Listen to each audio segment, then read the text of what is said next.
It's the weekend, South Jersey, and I'm meteorologist Joe Martucci. We're going to break it all down for you here. We have to start with the tropics because it got busy in a hurry. We now have four systems in the Atlantic. They kind of each have a corner of the Atlantic hurricane basin.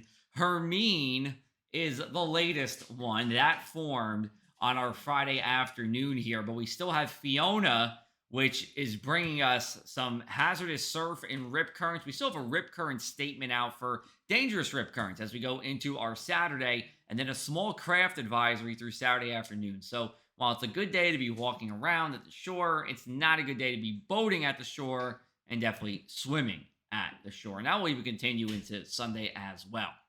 All right, looking at what happened on our Friday, it was a breezy day and a chilly day. I was shivering a little bit on Friday outside here. Wind gusts as high as 49 miles an hour in Cape May.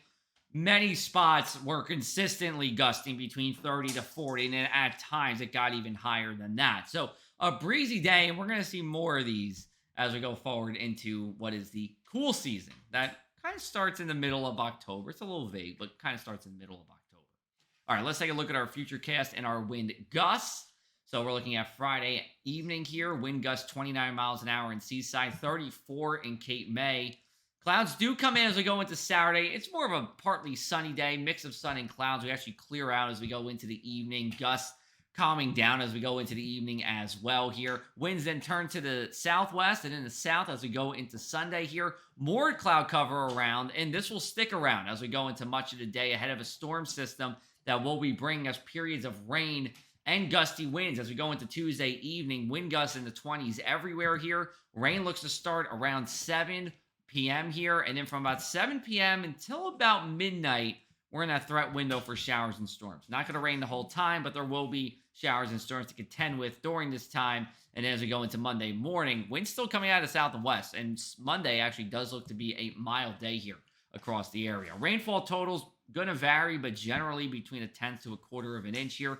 Some get some more, like in Hamilton or Little Lake Harbor. That's what this model is showing. It's good. We'll take the rain, but we still need a lot more to get out of our drought. Here's a look at our inland planner for your weekend here. A chilly start, 44 degrees as we kick off our weekend here. So our morning lows on Saturday in the 40s. We get up to around 71 degrees. That's fairly seasonable for this time of the year.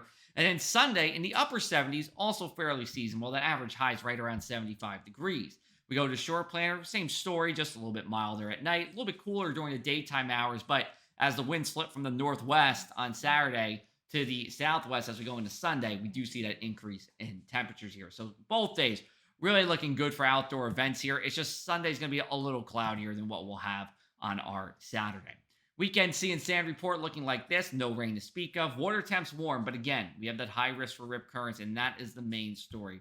You don't want to go in the water. You can dunk your toes in, that's fine, but getting out in the water can be dangerous here, especially not all lifeguards are at the beaches, given that it is late September. One more thing this weekend, Rutgers football taking on Iowa at SHI Stadium at 7 o'clock on Saturday. If you're one of the 52,000 people that will be there, like myself, you'll be in the 60s. If you're watching on TV, you can find it on FS1 here. Let's take a look at our inland 7-day forecast. We do have a pair of lucky sevens on Monday, and we're just going to stay dry, so maybe lucky for your outdoor plans. And then as we go on throughout the week, staying in the 70s here, slowly sliding down. And by the time we get towards Friday, in the 60s. By Friday, we're going to have to watch what happens with Tropical Depression 9, now in the Caribbean Sea, looking likely to make impact around or on top of Florida as we go into the middle part of next week. We could see a piece of that as we go into late next week into next weekend, our first weekend of October. Have a great weekend, everybody. We'll be back with you with more videos throughout the weekend. We'll talk about drought. We'll talk to you about our boat and beach report. You can find that on our website at pressofac.com/weather.